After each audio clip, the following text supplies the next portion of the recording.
Video software দিয়ে আপনারা video editing software দিয়ে আপনারা কীভাবে আপনাদের পিকচার বা ভিডিও বলেন যাই বলেন আপনারা ব্যাকগ্রাউন্ড চেঞ্জ করতে পারেন।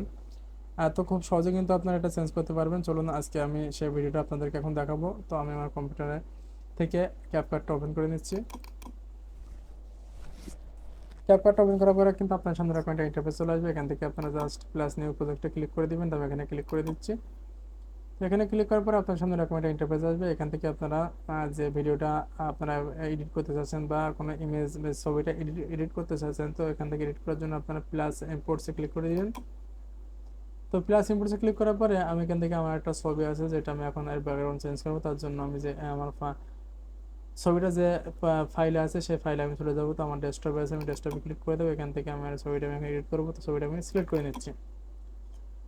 তো ছবিটা সিলেক্ট করার পরে এখন এই ছবিটা আমাদেরকে এখানে drag material here and star to create এখানে আনতে হবে। হ্যাঁ, এটা টাইম লাইন এখানে আমি ভিডিওটা এডিট করতে পারবো। তো আমাদেরকে এখানে আনতে হবে। তো এখানে আনার জন্য আমাদের কী করতে হবে, এখানে যে ছবির পাশে থাকা প্লাস অপশন আছে এই প্লাস অপশন আপনারা ক্লিক করে দেবেন। তো আমি এখানে ক্লিক করে দিচ্ছি। তো এখানে ক্লিক করার পরে দেখেন আমাদের ছবিটা কিন্তু এখানে চলে এসেছে। আর এখান থেকে রোটিও আছে। আপনারা এখান থেকে কিন্তু ইউটিউবের জন্য করে নিতে পারেন, ফেসবুকের জন্য, ইনস্টাগ্রামের জন্য এখানে করে নিতে পারেন। এখানে কিন্তু সব কিন্তু এখানে আপনাদের রোটিও এখানে দেওয়া আছে। তো আপনি এখান থেকে সেটা সিলেক্ট করে নিতে পারেন। তো এখন আমার এই ছবির পেছনে যে ব্যাকগ্রাউন্ডটা আছে সেটা আমি এখন চেঞ্জ করবো। তার জন্য আমার কী করতে হবে, প্রথমে আমরা কি করব, লেফট সাইডে থাকা ভিডিও অ্যানিমেশন অ্যাডজাস্টমেন্ট এই যে অপশনগুলো আছে তার নিচে আছে বেসিক। তো এখান থেকে স্কেল দিয়ে আপনারা এটাকে বড় ছোটো করে নিতে পারবেন। তো আমি এটা যেরকম ছিল সেটা সেরকমই রেখে দেবো। তারপরে দেখেন এর পাশে আছে কাট আউট। তো কাট আউট দিয়ে আমরা প্রথমে কি করব, নিচে থাকা অটো কাট আউট এই যে অপশনটা আছে এই অটো কাট আউটে আপনারা ক্লিক করে দিবেন। এখানে যে একটা ঘর আছে খালি ঘর, এখানে আপনার টিকমার্ক করে দিবেন। তো টিকমার্ক করার পরে দেখেন আমাদের সামনে কিন্তু আমাদের পেছনের ব্যাকগ্রাউন্ডটা কিন্তু অলরেডি এখানে পরিবর্তন হওয়া শুরু করে দিয়েছে। এই যে দেখেন পরিবর্তন হয়ে গেছে।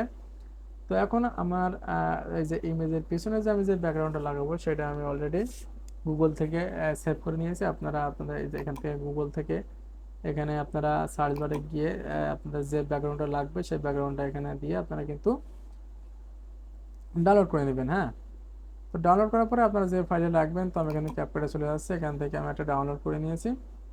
তো আমি ডাউনলোড করার পরে আপনারা এখানে আর একটা ইমেজ নিয়ে আসবেন, আর একটা ব্যাকগ্রাউন্ড নিয়ে। তার জন্য আপনাকে কী করতে হবে, আবারও এখানে প্লাস ইম্পোর্টে চলে যেতে হবে। এখানে চলে যাওয়ার পরে আপনারা যে ফাইলে আপনাদের ভিডিওর ব্যাকগ্রাউন্ডটা এখানে রেখেছেন সেখানে চলে যাবেন। তো আমি পিকচারে রেখেছি, আমি পিকচারে চলে যাব। এখান থেকে আমি এটা আমার ছবির জন্য ব্যাকগ্রাউন্ড হিসেবে নিয়েছি। তো এটা আমি ক্লিক করে দিলাম।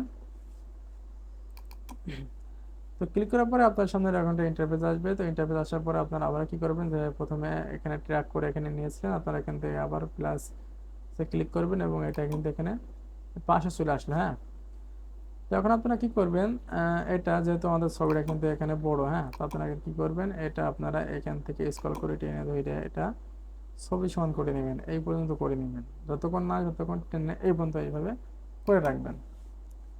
তারপর আপনারা কি করবেন, আপনাদের এই যে আপনাদের ব্যাকগ্রাউন্ডের পাশে কিন্তু আপনার ছবিটা আছে। তো আপনারা এই ছবিটা মাউসের রাইট বাটনটা ক্লিক করে ধরে এটা এইভাবে ধরে রেখে এবার এখানে উপরে তুলে দেবেন। এই যে এইভাবে উপরে এখানে তুলে দিবেন। তো আমি উপরে তুলে দিয়েছি। এখন দেখেন আমাদের ছবিটা কিন্তু উপরে আছে, পিছনে কিন্তু সেই ব্যাকগ্রাউন্ডটা। তো আমাদের ছবিটা অনেক বড় হয়ে গেছে যার জন্য পেছনের ব্যাকগ্রাউন্ডটা দেখা যাচ্ছে না। তো আমি এখন আমার ছবিটা একটু ছোটো করে নেবো। তার জন্য কি করতে হবে, আমরা এই ছবিতে ক্লিক করে আমাদের ছবিটা একটু এখানে নিচেই নামাই নেব। এই যে দেখেন এটা কিন্তু আমার নিচেই নামাই নিচ্ছে, ছোটো করে নিচ্ছে। এই যে এখন কিন্তু আমার পেছনের ব্যাকগ্রাউন্ডটা কিন্তু ভালোই দেখা যাচ্ছে। হ্যাঁ, তো ছবিটা এভাবে আপনারা সুন্দর করে সাজায় নেবেন। এখন দেখেন এটা কিন্তু বোঝা যাচ্ছে না যে আমার ব্যাকগ্রাউন্ডটা চেঞ্জ করা। তো এভাবে আপনাদের ছবি মনে করেন ছবিটা আবার এখানে যে কোনো ভিডিও যদি আপনারা এভাবে ব্যাকগ্রাউন্ড চেঞ্জ করতে চান তাহলে কিন্তু এভাবে পারেন। এবং পরবর্তী ভিডিওতে আমি ভিডিওর ব্যাকগ্রাউন্ড নিয়ে একটা ভিডিও নিয়ে আসবো। তো এভাবে আপনারা একটু সমান করে নেবেন। তো এইভাবে কিন্তু আপনারা আপনাদের ভিডিওর বা অডিও আপনাদের ছবির পিকচারের কিন্তু ব্যাকগ্রাউন্ড এভাবে আপনারা চেঞ্জ করতে পারেন। তো ব্যাকগ্রাউন্ডটা চেঞ্জ করার পর আপনি যদি এটা সেভ করতে চান, হ্যাঁ, তাহলে এখান থেকে যে এক্সপোর্ট অপশন আছে, লেফট সাইডে যে এক্সপোর্ট অপশন আছে, আপনারা এক্সপোর্ট অপশনে ক্লিক করে দিবেন এবং এখানে টাইটেলস আছে, তো আপনি টাইটেল এখানে যে কোনো একটা নাম সেভ করতে পারেন। এই যে এখানে দেখেন আমি এখানে ফয়সাল নামে সেভ করে দিচ্ছি। আর তারপরে এখানে দেখেন এক্সপোর্ট টু, আপনি এটা কোথায় ডাউনলোড করতে চান? আপনি কি সি ড্রাইভে ডাউনলোড করতে চান? এটা আমার সি ড্রাইভে আছে না, আমি একটা সি ড্রাইভে ডাউনলোড করতে চাই না, আমি ডেস্কটপে ডাউনলোড করবো। দেখেন আমি ডেস্কটপটা সেভ করে নিচ্ছি এবং আমি এখান থেকে সিলেক্ট ফোল্ডারে ক্লিক করে দিলাম। তারপরে এখানে নিচে থাকা এক্সপোর্টে আমি ক্লিক করে দেবো। এখন কিন্তু আমার ছবিটা কিন্তু এই যে দেখেন আমার ছবিটা কিন্তু এখানে ডেস্কটপে ডাউনলোড হয়ে গেছে। এটা টিকটক সাইজে হয়েছে এবং ইউটিউবে, হ্যাঁ, এটা কিন্তু টিকটক ভিডিও সাইজ। এখানে কিন্তু দুইটা সাইজে দেওয়া আছে, আপনি যেখানে একটা চুজ করে নিতে পারেন। তারপর এখান থেকে ক্যান্সেল করে দিবেন। আপনি যদি শেয়ার করতে চান তাই এখান থেকে ইউটিউব বা টিকটক আপনাকে শেয়ার করতে পারেন। তো আমি শেয়ার করছি না, আমি এখান থেকে জাস্ট ক্যান্সেল করে দিচ্ছি। এখন এখন আমি এটা এখানে কেটে দিচ্ছি। দেওয়ার পরে আমার সেই ছবিটা কিন্তু আমাদের ব্যাকগ্রাউন্ডে এখানে চলে এসেছে। এই যে দেখেন, এই যে দেখেন আমার ব্যাকগ্রাউন্ডে এখানে চলে এসেছে এবং এটা কিন্তু খুবই সুন্দর লাগছে দেখতে। বোঝাই যাচ্ছে না যে এটা আমি এডিট করেছি। এই যে দেখেন, আপনারা কিন্তু এইভাবে খুব সুন্দরভাবে কিন্তু ছবি বা ভিডিও এডিট করে নিতে পারেন। তো আমার ভিডিওটা যদি ভালো লাগে অবশ্যই আমার চ্যানেলটাকে সাবস্ক্রাইব করে রাখবেন। ধন্যবাদ সবাই।